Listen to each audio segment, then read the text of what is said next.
The very first time you ever summoned a beast, you pulled an extremely rare epic tier holy angel and immediately put it up for sale at 30 million right there at the summoning ceremony. Everyone laughed and called you a total sucker, because the moment you summoned the holy angel, it walked straight past you toward a rich kid in the crowd and knelt down to swear loyalty to him. Faced with that betrayal on the spot, you made your move without hesitation and listed it at 30 million, letting that rich kid buy it with one condition on top of that.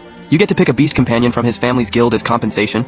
After all, a beast with no loyalty will eventually get its master killed no matter how powerful it becomes. The guild agreed to both your price and your terms. Now inside the Chushin Guild's beast companion shop, a staff member walked you straight up to the third floor where the companions were kept, containment units of all different sizes. Lined the room holding all kinds of beasts inside, Mr. Yu. Every beast companion on the third floor is yours to choose from. The staff member said, you scanned the room, and your eyes landed on a creature covered head to toe in crimson red scales and armor. The stat panel quietly appeared. Spirit Beast Grade Elite Rank 1. Common tier skill, Crimson Armor Hardening.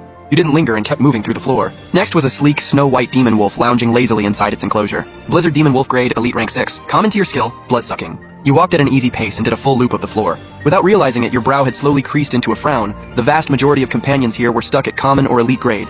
Hero grade beasts were few and far between, and the highest rated one in the room was only a Hero Rank 2 Candleflame beast, far worse than what you had hoped for. Is this really all there is? You stopped walking and turned around with a flat expression to look at the staff member trailing behind you. Yes sir, aside from these, there are only the ones down in the basement, the ones that failed to sell at auction. Those are the leftovers nobody wanted. Most have permanent defects that can't be fixed. They're scheduled to be processed tomorrow. Really not worth your time going down there. Processed meaning either sold off cheap to overseas buyers, or put down entirely. You gave a small nod. Since you were already here, you figured you might as well see every corner before you made up your mind. Take me down there! A flicker of surprise crossed the staff member's face. Of course, right this way. The corridor leading to the basement was dark and damp. A faint smell of blood and rot hung in the air. The beasts caged in the basement were exactly what the staff member described. Bottom of the barrel rejects. Some were hollow-eyed and listless, others were visibly disabled. Every one of them had that same dead look in their eyes. You didn't let that stop you, and patiently went through them one by one, checking each stat panel. Just as you were nearing the far end of the basement, your footsteps suddenly halted. Your eyes locked onto a completely unremarkable containment unit sitting in the corner. Inside was a bird-type beast companion with dull, dark feathers curled up weakly in the corner. One of its talons was bent at an unnatural angle, clearly broken clean through. Blazing Sun Sword Eagle Grade, Hero Rank 7. Common tier skill Solar Scatter, negative status effects. Broken Talon Disability, Snake Venom Poisoning. Cure notes. Stormcloud Tigerbone can heal the broken talon. 7 Petal Flower can cure the snake venom.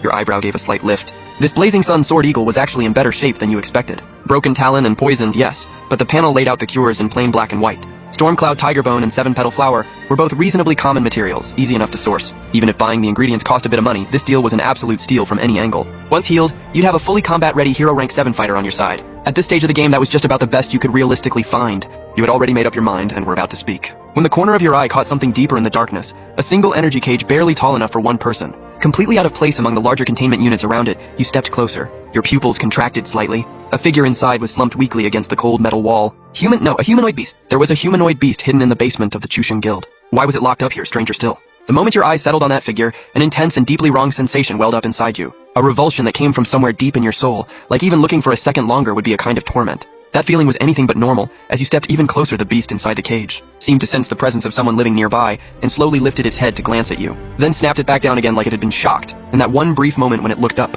you finally got a clear look at its face. What a horrifying sight it was. Jagged, thorn-like scars crisscrossed its entire body, running from its face all the way down to its ankles. The scars twisted across its face in patterns so grotesque they made your stomach turn, leaving no trace of the original features underneath. The staff member who had followed you down saw you stop in front of the cage and put on a completely unsurprised expression. That's a succubus that got pulled out of a dimensional rift.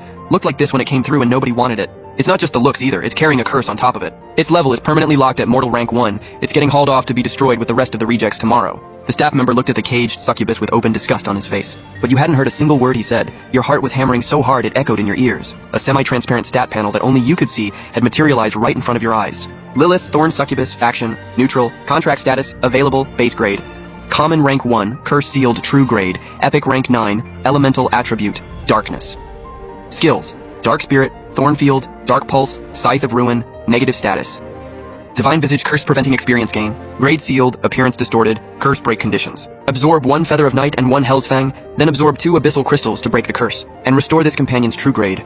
Your breath stopped for a beat the moment you read those 4 words. Epic Rank 9, so it was a curse all along. Divine Visage, a beauty so overwhelming even the gods would be struck by it. This succubus named Lilith had a true base grade of Epic Rank 9, just a single step away from the legendary tier. This was the highest graded beast companion you had ever come across, the angel that betrayed you. Wasn't even fit to carry her shoes, and that skill panel was nothing short of stacked. 3 skills right out of the gate from the start, but more important than any of that, the panel had already given you the exact method to break the curse. It even laid out the path to push her grade even higher afterward. What that meant was if you bought this succubus right now and tracked down those materials, you would come away with a nearly legendary tier powerhouse in your corner. That thought alone had your breathing going ragged. She was exactly what you had been searching for. Your very first beast companion. You turned to the staff member beside you and said, "Excuse me, I want this succubus.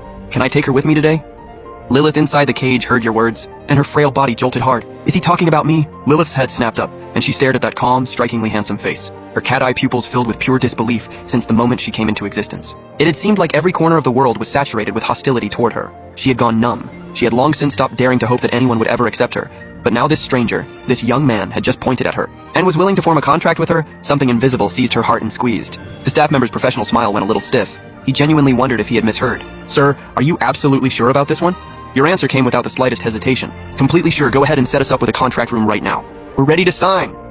The bewilderment in the staff member's eyes deepened, but professional instinct kept him from pressing further, right away. "Please follow me. We'll handle the contract paperwork in the sealed chamber." He turned and led the way. Lilith's body moved stiffly behind them. From the moment she was let out of the cage, everything around her felt like chaos. The world blurred at the edges. It was only after stepping into the quiet room, and having her restraints removed by the staff member, that she finally snapped back to herself. She stared directly at the young man standing in front of her. "I have carried this curse since the day I was born. I cannot even grow stronger on my own." Lilith worked up the courage to speak, her voice full of struggle and fear.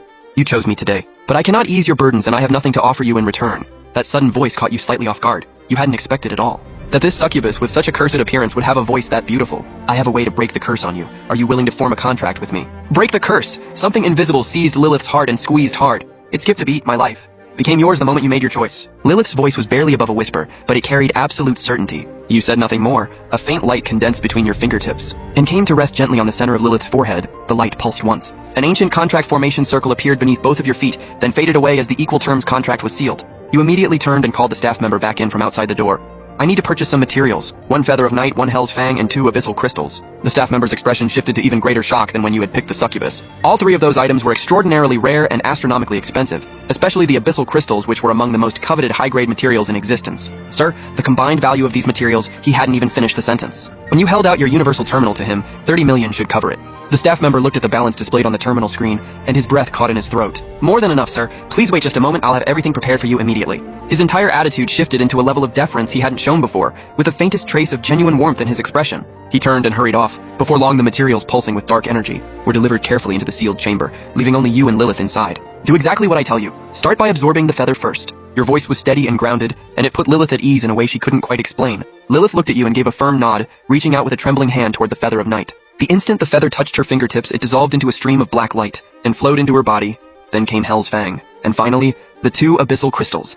The moment Lilith's hand closed around the first crystal, everything erupted. A violent surge of energy so intense it was almost physical exploded outward with Lilith at its center and sent you stumbling backward step after step, until your back hit the cold wall behind you and you managed to hold your ground. Your eyes stayed locked on what was happening in the room. Threads of deep violet black energy were pouring out of Lilith's body in a wild torrent. They layered over and over themselves, weaving and coiling rapidly, until they formed a massive violet black cocoon taller than a person and swallowed Lilith completely. The entire chamber became saturated with a suffocating and ice-cold dark energy. You stared at the black cocoon in front of you, something vibrating deep in your chest. Pretending you weren't nervous would have been a lie, following the method on the panel. This process wasn't just supposed to break Lilith's curse, it was supposed to restore her grade to its true peak, and push her even further beyond that. This was an all-in bet on everything. If it worked, you would walk away with a beast companion of limitless potential. And a clear road ahead. The seconds ticked by one after another, each one stretching out like an eternity. Then, without warning, the violet energy swirling through the room suddenly reversed course, and rushed back into the cocoon all at once. Crack! A sharp splitting sound rang out, and blinding rays of golden light burst through every crack in the cocoon. Instantly cutting through the darkness of the room, the sight of it made you gasp.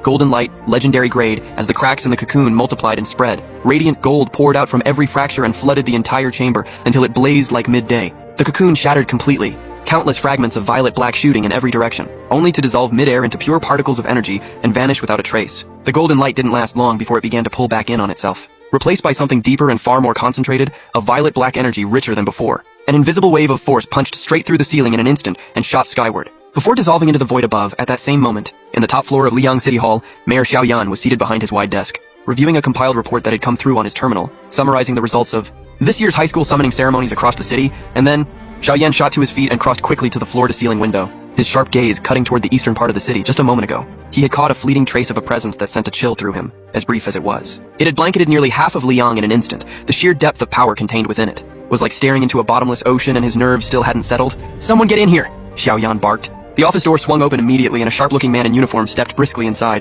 "Contact the City Guard Bureau immediately." Xiaoyan's voice was dead serious. "Have them put the Eastern District under close watch and investigate every anomaly. Pay special attention to any signs of dimensional rifts opening." "Understood." The aide acknowledged the order on the spot and left at a quick pace. Xiaoyan stood alone in the office, his expression dark enough to cast shadows. Only 3 things could cause an energy disturbance of this magnitude. 1. A new and unknown dimensional rift had opened somewhere nearby. 2.